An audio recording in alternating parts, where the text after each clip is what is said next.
Dans cet exercice, un Minpong PC de 2018, on s'intéresse à la fonction f qui a x aussi x sur exponentielle x moins 1, et on nous demande de démontrer qu'elle est développable en série entière au voisinage de 0.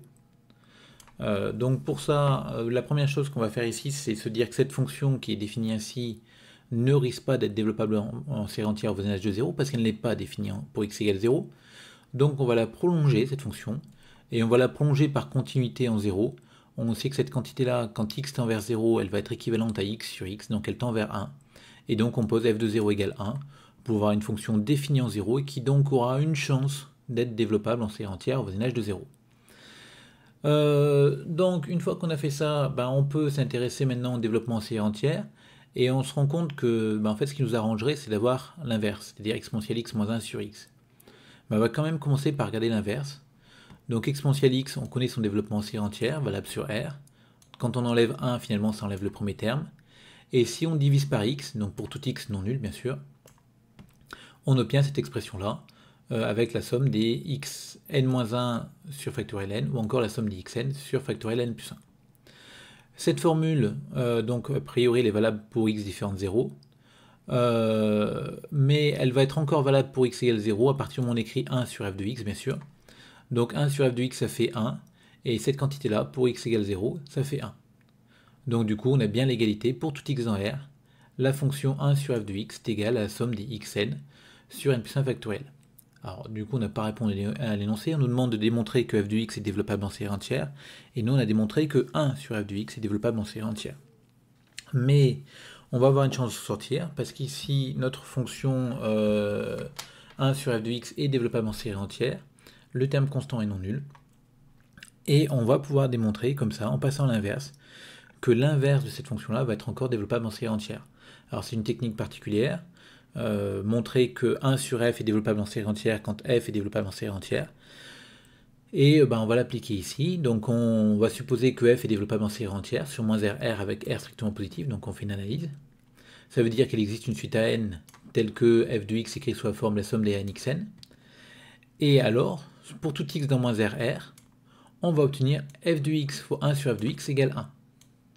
Mais f de x fois 1 sur f de x, c'est aussi la somme des n xn fois l'expression, le développement en série entière de 1 sur f de x, c'est-à-dire celui-là. Alors, ici, finalement, je me retrouve à faire un produit de Cauchy.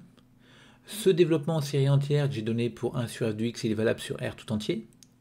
Celui-ci, comme développement en série entière pour f de x, est valable sur moins R. Alors, R n'est pas encore connu, mais on a supposé qu'il existait un R. Donc, du coup, quand je vais faire mon produit de Cauchy, je sais qu'il va être valable et que ce produit des deux fonctions-là va être développable en série entière au moins sur moins R, et que le développement en série entière de ce produit, ça va être le produit de Cauchy, donc la somme, qui est écrite ici. Alors maintenant, j'ai une égalité ici, de part et d'autre, entre deux séries entières, parce que 1, c'est son propre développement en série entière. 1 s'écrit sous la forme 1, plus 0x, plus 0x carré, plus 0xn, etc., etc. Donc du coup, par unicité du développement en série entière, sur moins RR, encore une fois, parce que celle-ci, développement en série entière, est valable sur moins RR, celui-ci est valable sur moins l'infini plus l'infini. Donc on se place sur le plus petit disque de convergence, donc ici sur moins RR. On a sur moins RR deux développements en série entière qui sont égaux. Donc ça veut dire que leurs coefficients sont égaux. Donc on obtient finalement que pour n égale 0, donc ça me fait la somme pour k égale 0 à 0, donc j'ai juste k égale 0, donc de A0 sur n égale 0, k égale 0, sur factoriel 1, donc A0, égale le terme constant de l'autre côté, donc 1. Et pour tout n dans une étoile, le coefficient de degré devant le xn à gauche va être égal au coefficient devant le xn à droite. Et on se rend compte ici que si je prends k égale n, je vais obtenir an sur n moins n plus 1, donc an sur factoriel 1, donc an.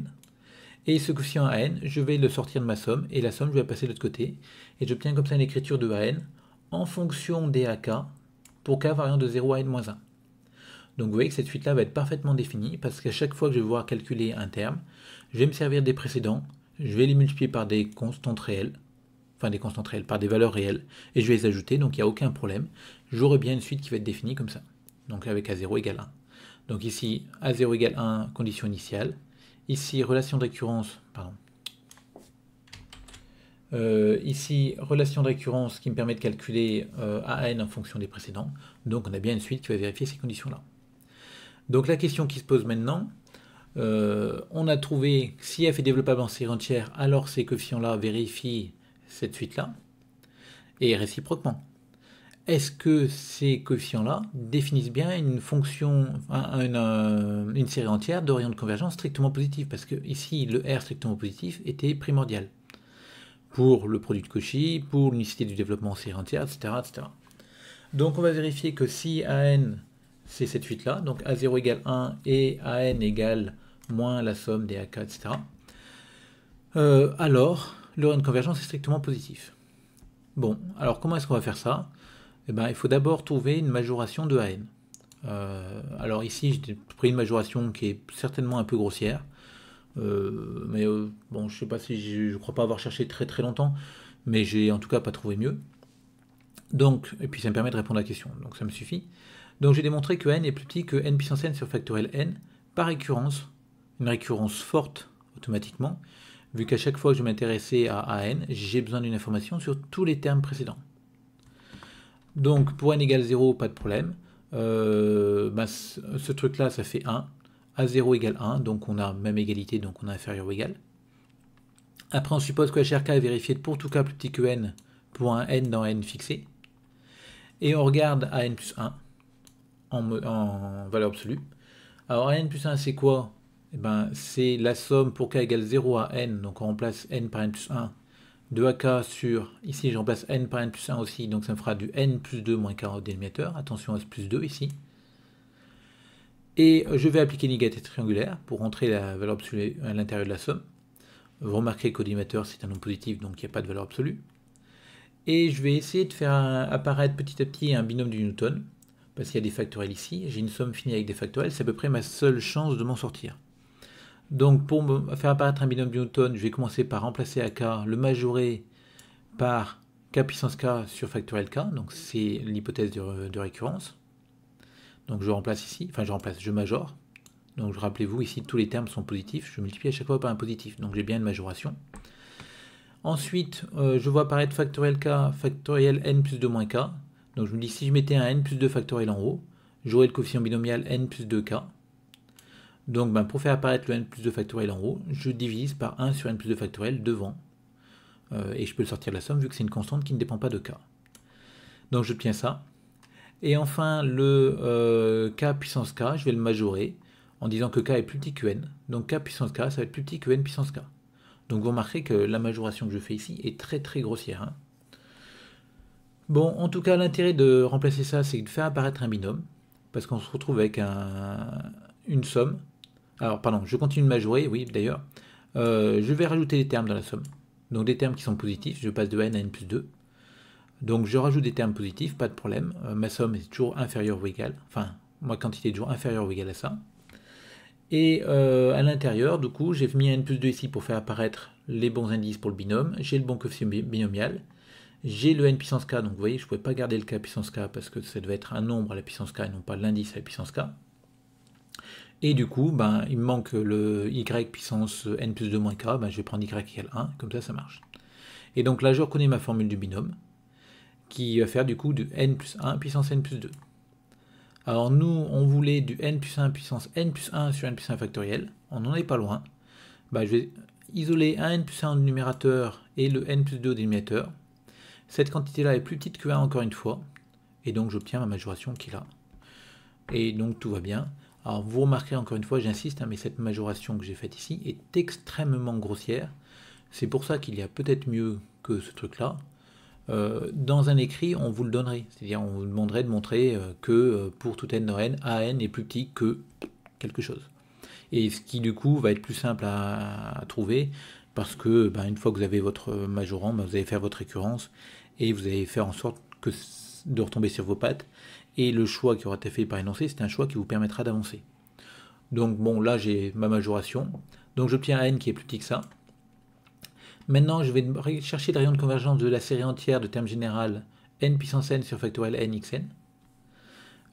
Donc pour ça, je vais appliquer le critère d'Alembert par exemple. Donc pour x différent de 0, cette quantité-là est non nulle.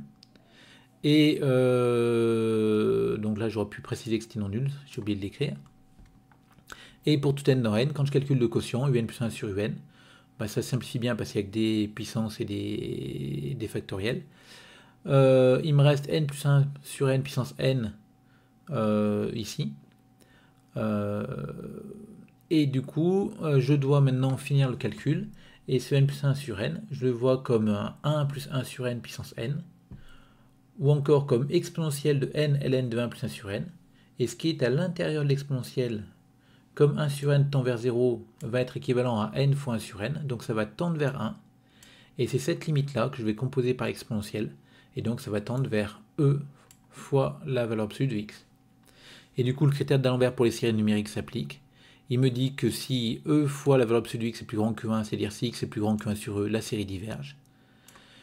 Sinon, si x est strictement plus petit que 1, plutôt, la série va converger.